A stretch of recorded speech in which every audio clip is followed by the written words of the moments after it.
وأن ليس للإنسان إلا ما سعى وأن سعيه سوف يرى ثم يجزاه الجزاء الأوفى وأن إلى ربك المنتهى وأنه هو أضحك وأبكى وأنه هو أمات وأحيا وأنه خلق الزوجين الذكر والأنثى من نطفة إذا تمنى وأن عليه النشأة الأخرى وأنه هو أغنى وأقنى وأنه هو رب الشعرى وأنه أهلك عادا الأولى وثمود فما أبقى.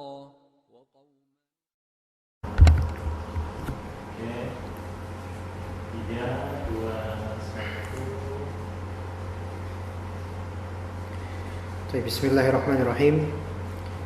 Assalamualaikum warahmatullahi wabarakatuh. Innal hamdalillah nahmaduhu wa nasta'inuhu wa nastaghfiruh wa na'udzu billahi min shururi anfusina wa min sayyiati a'malina. May yahdihillahu fala mudilla lahu wa may yudlil fala hadiya lahu. Asyhadu an la ilaha illallah wahdahu la syarika lahu wa asyhadu anna Muhammadan 'abduhu wa rasuluhu la nabiyya ba'dahu. Allahumma alimna ma yanfa'una wanfa'na bima 'allamtana warzuqna al-ikhlas wa taufiq wal istiqamah fi aqwalina wa fi a'malina al-khair. Bismillahirrahmanirrahim. Kita lanjutkan kajian ketiga kitab Tazkiyatun Nufus karya Syekh Ahmad Farid hafizahullah taala. Kita akan memulai dari satu hadis yang penting untuk kita ketahui bersama. Hadis yang diriwayatkan oleh Abu Umamah. Hadis yang berkaitan dengan keikhlasan. Hadis yang diinginkan dengan penuturannya ini perbaikan amalan kita dari segi batin, yaitu dari segi keikhlasan kita kepada Allah dalam amalan kita. Dikatakan dalam kitab, wa an Abi Umamah radhiyallahu anhu qala جاء رجل إلى رسول الله صلى الله عليه وسلم فقال أرأيت رجل غزا يلتمس الأجر والذكر ماله فقال رسول الله صلى الله عليه وسلم لا شيء له فأعادها 3 مرات ويقول رسول الله صلى الله عليه وسلم لا شيء له إيش لا شيء له لا شيء له لا شيء له ثم قال إن الله عز وجل لا يقبل من العمل إلا ما كان له خالصا وابتغى به وجهه. Dari Abu Umamah radhiyallahu anhu qala, beliau berkata, Jaa rajulun ila Rasulillah sallallahu alaihi wasallam. Jaa rajulun, telah datang seorang pria nih, pria ila Rasulillah sallallahu alaihi wasallam, kepada Rasulullah sallallahu alaihi wasallam. Faqala, pria itu berkata, ya jadi pria ini sahabat. Ara'aita rajulun yaghaza yaltamisul ajra wa dzikra malah. Ya Rasulullah, apa pendapatmu tentang hal ini ya Rasulullah? Rajul, ada seorang ya Rasulullah, laki-laki. Ghaza, ghaza di sini berarti berperang, subhanallah. Berperang. Yaltamisul ajr. Yaltamis, yaitu mencari, dan yaltamis itu ada sedikit mencari dengan ada usaha lebih ya, dibandingkan sekedar mencari. Yaltamis, mencari benar-benar. Apa yang dicari? Al-ajr wa dzikr. Ingat. Yang dicari apa? Al-ajr wa dzikr. Yang dicari apa tadi? al-ajr wal-dzikr. Kita sanubarikan, yang dicari olehnya adalah ajr minallah dan dzikr indan nas, yaitu pahala. Dia mencari berjuang mencari pahala dari Allah dan sekaligus mencari sebutan manusia. Malah ya Rasulullah, malah artinya apa bagi dia, apa yang didapat ya Rasulullah, apa yang dihasilkan. Ya, jadi ini ceritanya gimana? Harus tahu gambaran ini, jangan sampai salah paham. Gambarannya, pria tersebut berperang yang zahir di jalan Allah, dan dia menggabungkan dua keinginan menjadi satu paket. Keinginan kolbu, pertama menginginkan dapat pahala dari Allah, juga sekaligus dia menginginkan disebut-sebut orang. Berat ini, berat. Baik. Memang ada sisi keikhlasannya, ada sisi dia ingin Allah, ada sisi dia ingin pahala Allah, ada sisi dia tuh tergambar di benaknya itu surganya Allah. Tetapi ada juga sisi lain di kolbunya, bilik lain meriwayatkan keinginan supaya disebut-sebut sama orang. Allah, ini hal yang luar biasa, hal yang sering kita mungkin rasakan dan lakukan. Faqala Rasulullah berkata, la syai'alah. Ingat perkataan Rasulullah, jawabannya gimana? La syai'alah. Tidak ada apapun buat dia, nggak dapat apa-apa dia. La syai'alah. Fa'aadaha 3 marrat. Maka laki-laki tersebut nanya 3 kali berulang, ya Rasulullah, dia itu berjuang, tapi sekaligus minta sama Allah, sekaligus dia pengen dapat pujian manusia. Tetap sampai 3 kali Rasulullah jawabnya sama, la syai'alah. Enggak ada apapun buat dia, enggak ada apa-apa dia. Maksudnya di sini la syai'ah, enggak ada ajar dari Allah, batal itu amalan, batal. Tsumma qala, dari yang ketiga ini kemudian Rasulullah bersabda, Innallaha azza wa jalla la yaqbalu minal amal illa ma kana lahu khalisan wabtagha bihi wajha. Sesungguhnya Allah la yaqbalu minal amal, tidak menerima dari amalan. Di sini amal apapun tidak Allah terima kecuali, berarti ada apa? Illa ini apa namanya artinya? Kecuali, berarti ada pengecualian, berarti ada pengkhususan. Berarti yang khusus dan umum mana? Yang umum mana? Yang khusus mana? Yang umum adalah yang pertama. Umumnya Allah tidak menerima amalan, tetapi dari keumuman itu khusus ada yang Allah terima. Dan kita tahu yang namanya umum itu normalnya lebih banyak dari yang khusus. Yang normalnya umum itu lebih banyak daripada yang khusus. Kalau misalnya bilang dari 10 tulab itu semuanya keluar dari kelas kecuali 8 orang. Lah aneh. Kenapa yang lebih banyak yang dikecualikan? Tidak, malah yang benar. Misalnya ada kalimat lain, 10 orang keluar kelas kecuali 2. ya lebih sedikit bagus, normal. Berarti pemahamannya apa? Yang umum itu lebih banyak daripada yang dikhususkan. Baik. Berarti mana di sini yang umum? La yaqbalu min al-amal. Umum. Kecuali takhsis. Illa di sini mukhassis. Mukhassis muttasil. Karena ada di dalam kalimat yang sama. Dalam konteks yang sama, kalimat yang sama. Satu kalimat. Illa kecuali ma kana lahu khalisa wa btagha bihi wajha. Kecuali siapa yang ikhlas lahu lillahi ta'ala, batinnya ikhlas, baru Allah Ta'ala mau menerima itu. Wabtagha bihi wajhah, dan mencari wajah Allah Ta'ala, mencari wajah Allah nanti di hari kiamat, yaitu saya beramal lillahi ta'ala, benar-benar ikhlas mencari wajah Allah. Ingat tadi pertanyaannya, ingat pertanyaan penting nih. Ketika misalnya kita melihat fatwa,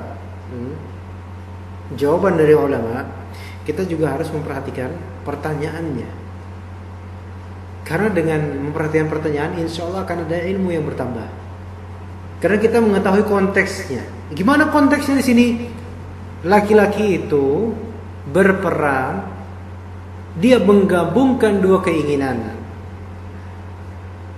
Keinginan ikhlas mencari pahala, dan keinginan sum'ah mencari ridho muka manusia.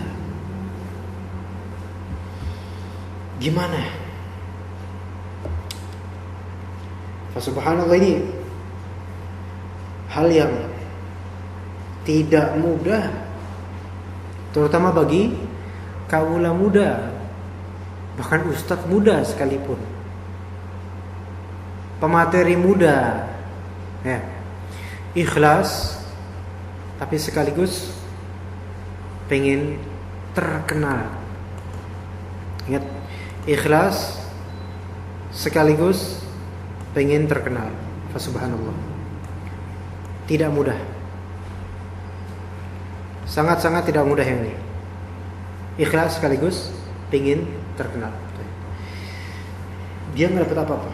Hadis ini diriwayatkan oleh Imam An-Nasa'i dan dihasankan oleh Al-Hafidh Al-Iraqi dalam kitab Takhrij Kitab Ihya Ulumuddin, juga dihasankan oleh Syekh Muhammad Nasiruddin Al-Albani dalam kitab As-Sahihah. Baik, kita lanjutkan hadis berikutnya.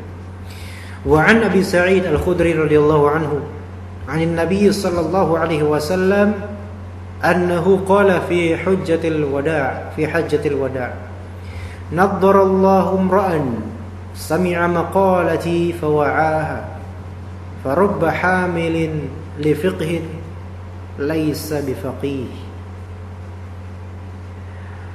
ثلاث لا يغل عليهن قلب امرئ مؤمن إخلاص العمل لله والمناصحة لأئمة المسلمين ولزوم جماعتهم. Hadis riwayat Tirmidzi. Abu Sa'id Al-Khudri radhiyallahu anhu dari Nabi sallallahu alaihi wasallam dalam hajjatul wada', haji perpisahan, beliau berkata, "Naddarallahu imran."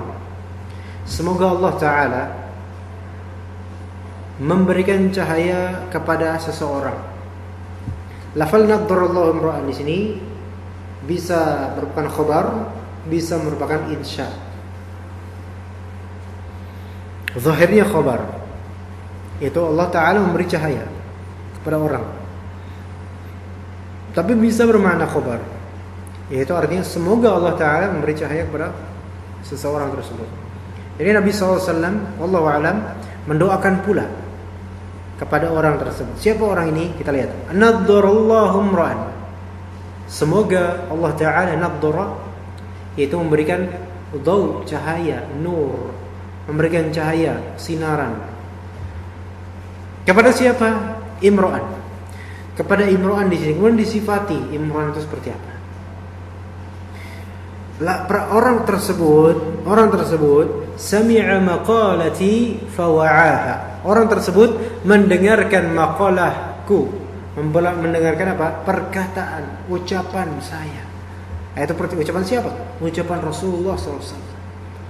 Mendengarkan perkataan Rasul, fawa'aha. Kemudian dia berusaha memahaminya. Berusaha memahami perkataannya Rasul. Subhanallah. Antum di sini mendengarkan, menyimak dengan izin Allah, ini juga berusaha untuk memahamkan atau untuk memahami maqalatin Nabi sallallahu alaihi wasallam. Perkataan siapa? Perkataannya Nabi sallallahu alaihi wasallam. Maka barang siapa dari kaum muslimin ikhlas mendengarkan hadis Nabi, kemudian berusaha untuk memahaminya, baik dengan cara bertanya kepada ustaz atau ulama, atau membeli buku kemudian membacanya, atau mencari searching di internet kemudian memahaminya, maka dia masuk sini. Naddarallahu imra'an sami'a maqalati fawa'aha farubba hamilin li fiqhin laysa bifaqih. Dan rubba, mungkin saja, hamilin li fiqh, seorang yang membawa fiqh, seorang yang membawa ilmu, laisa bifaqih, bukanlah seorang yang faqih. Bisa aja, bisa. Lebih khusus lagi tentang hal berkaitan dengan fiqh sekarang, bisa aja seseorang mengajarkan fiqh, maksudnya dia membuat kajian fiqh atau diselenggarakan untuknya kajian fiqh, tetapi dia bukanlah seorang yang faqih dalam agama. Mungkin enggak? Mungkin. Ada enggak? Ada. Terwujud enggak dia reda? Terwujud. Banyak enggak? Banyak. Banyak. Dan mungkin itulah kita semua. Salaf rahimahumullah, bagi mereka seseorang tidak layak disebut faqih ketika mereka tidak mengamalkan apa yang dia sampaikan. Maka betapa di sini orang-orang kaum muslimin, bahkan betapa sering kita menyampaikan suatu ilmu dan kita tidak mengamalkannya.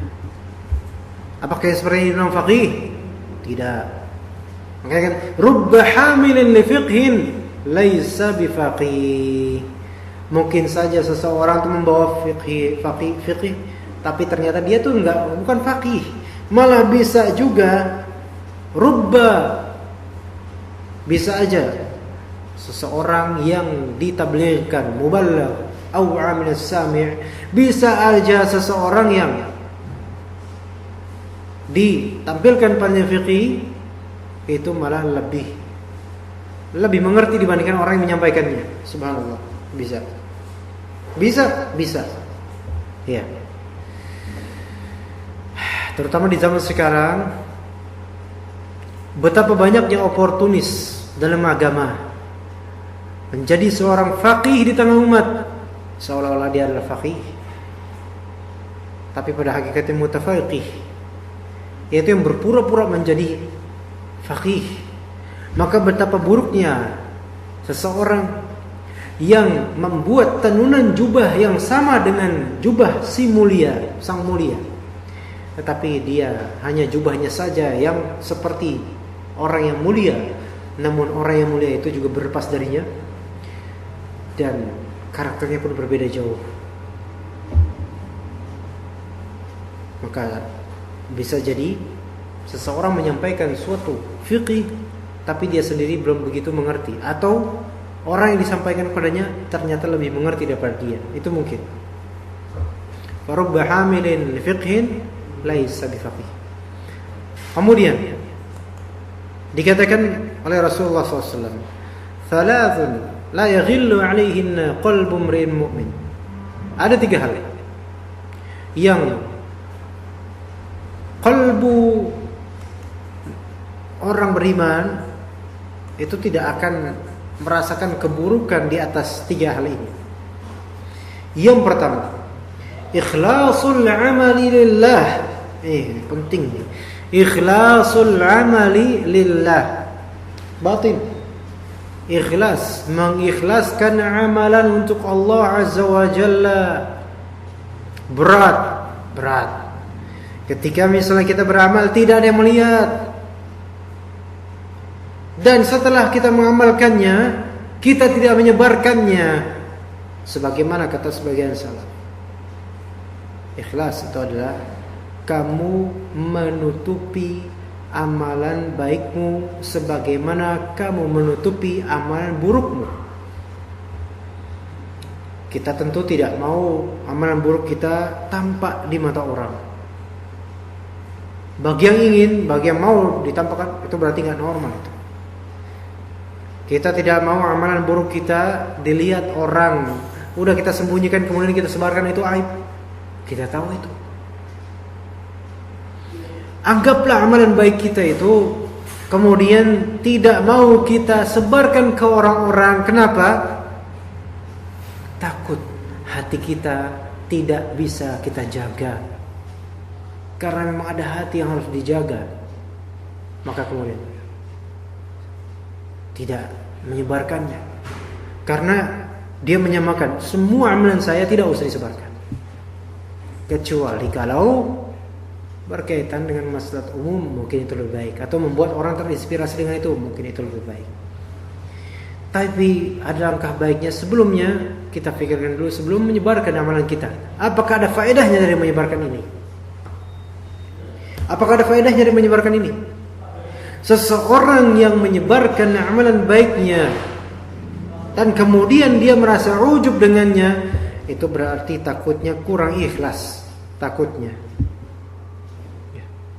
Yang kalau misalnya kemudian dia tidak menemukan orang-orang mengapresiasi amalannya, dia akan kecewa. Berarti kekecewaan dan keridhaan dia bergantung pada pandangan manusia, dan ini adalah syirik.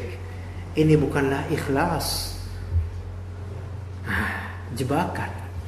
Maka dari itu, sebelum kita beramal, ditata hati kita. Ketika kita beramal, dijaga hati kita. Setelah kita beramal, amankan hati kita. Terus seperti itu. Tata hati dari awal, jaga hati di tengah perjalanan, dan setelah kita berjalan terdiam, kemudian kita pun mengamankan diri kita dan hati kita. Jangan sampai kita menyebarkan amalan baik kita dengan tujuan untuk pamer bahwasanya kita telah beramal baik. Padahal kalau kita timbang dari pameran itu tidak ada maslahat yang didapat oleh orang, juga diri sendiri. Bahkan dengan sendirinya orang-orang akan memandang, ini orang pengen pamer doang. Bakal suzon semua orang, walaupun suara itu benar karena pengen pamer. Bakal menambah penyakit jadinya. Menambah penyakit. Belum lagi yang hasad. Oleh karena itu, jangan pamerkan amal kita kecuali kalau memang di situ ada ibrah bagi banyak orang atau bagi orang yang mendengarkan. Ada pelajaran, ada maslahatnya, ada yang bisa dipetik dari hikmah, maka itu tidak masalah, insyaallah, bahkan itu lebih baik mungkin. Tetapi dengan penerapan sebelumnya meyakinkan saya insyaallah bisa menjaga diri dari fitnah setelah saya menyebarkan amalan saya ini. Ikhlas al-amal lillah itu adalah hal yang seorang mukmin qalbunya itu tidak akan sakit kalau misalnya dia melakukan itu. Melainkan kalau misalnya dia tidak ikhlas, justru sebaliknya. Kalau dia tidak ikhlas, justru dia akan sakit. Dia akan sakit. Meskipun kebaikan yang dia tidak ikhlas di situ adalah kebaikan yang kecil sekali, hanya untuk memungut duri saja misalnya. Jika dia tidak ikhlas, maka akan sakit. Kemudian hal kedua, yang qalbu seorang beriman itu tidak akan merasa carut marut dengan berada di atasnya, yaitu yang kedua, al-munasahatu li a'immatil muslimin, yaitu menasihati pemimpin kaum muslimin. Tentu dengan adanya cara. Menasihati pemimpin itu berbeda dengan menasihati kolega, teman, preman atau semacam. Pemimpin punya masa, pemimpin di depan orang-orang, maka menasihatinya tidak dengan cara sembarangan, tidak pula oleh orang sembarangan, orang khusus, untuk menasihati a'immatul muslimin agar tidak terjadi kekacauan berikutnya yang lebih besar. Pertimbangan maslahat dan madarat harus diperhatikan. Tapi adapun kalau misalnya mengabarkan suatu kesalahan dan mengingatkan umat akan kesalahannya, maka ini tidak masalah selama dengan cara yang baik. Dengan cara yang baik, dengan kalam yang thayyib.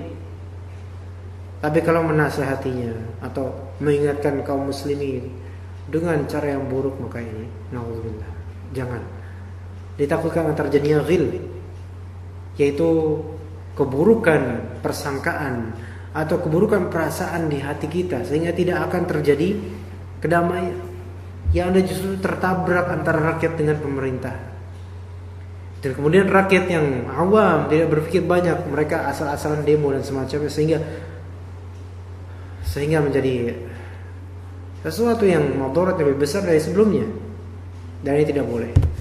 Kemudian yang ketiga, luzumu jama'atihim, melazimkan diri di jamaah kaum muslimin, tidak bercerai-berai, tidak bertafarruq, tidak bertahazzub dengan hizb masing-masing, dengan ustaz masing-masing, tidak, melainkan bersatu benar-benar,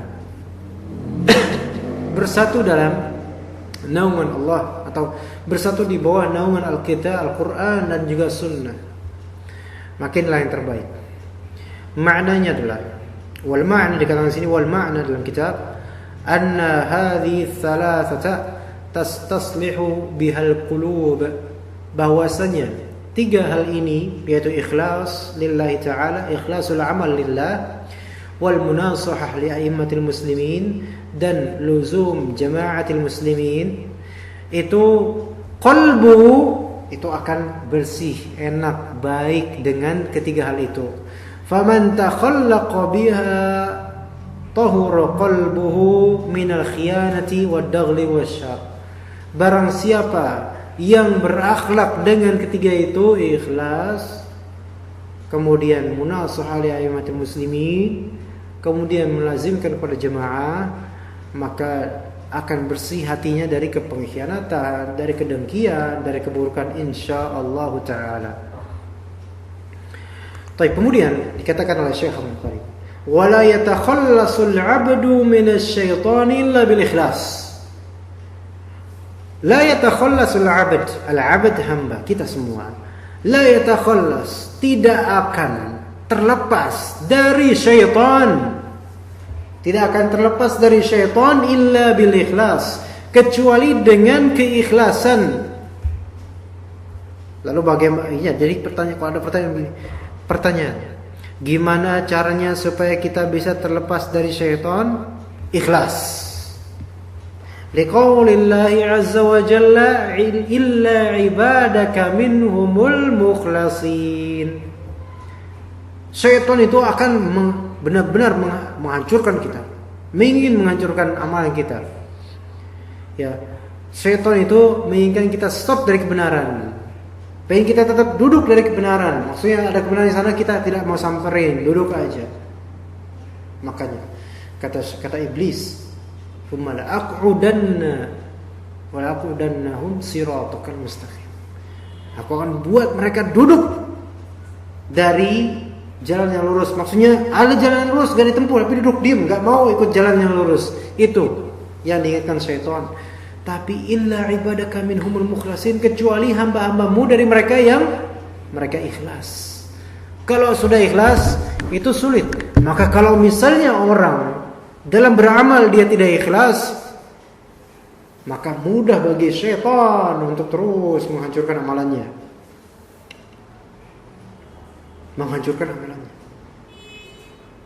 Ketika seseorang sudah mengenal sunnah, sebagaimana pernah saya bilang sebelumnya, ketika seseorang sudah mengenal sunnah, sudah berupaya, pengen benar-benar ada spirit, ada ruh, dia ingin mengamalkan sunnah, maka syaitan akan menggoda dari sisi lain, yaitu sisi yang lebih penting, paling penting, yaitu keikhlasan dia burukkan.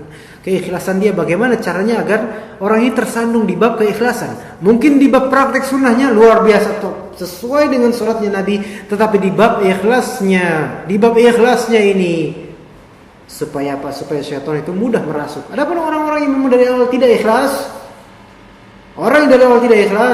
syaitan itu lebih mudah sekali membuat halusinasi di pikirannya. Baik. Waruya anna hadas salihin kana yaqulu li nafsihi, diriwayatkan bahwasanya salah seorang dari orang-orang soleh berkata kepada dirinya sendiri, ya nafs, wahai jiwaku, akhlisi tatakhallasi, ikhlaslah kamu, maka kamu akan lepas dari syaitan. Walhamdulillah. Maka kita minta pada Allah rezeki keikhlasan sehingga kita bisa istiqomah mengaji, bisa istiqomah beramal. Semoga Allah Subhanahu wa taala jadikan kita sebagai orang-orang yang ikhlas dan orang-orang yang selalu beramal saleh dan konsisten di dalamnya. Insyaallah ini adalah kajian atau tazkiyatun nufus yang ketiga. Semoga kita bisa melanjutkan pada pertemuan berikutnya insyaallah, kajian keempat. Semoga Allah memberkati kajian-kajian kita semua dan upaya kita semua. Subhanakallahumma bihamdika asyhadu an la ilaha illa anta astaghfiruka wa atubu ilaik. Wassalamualaikum warahmatullahi wabarakatuh.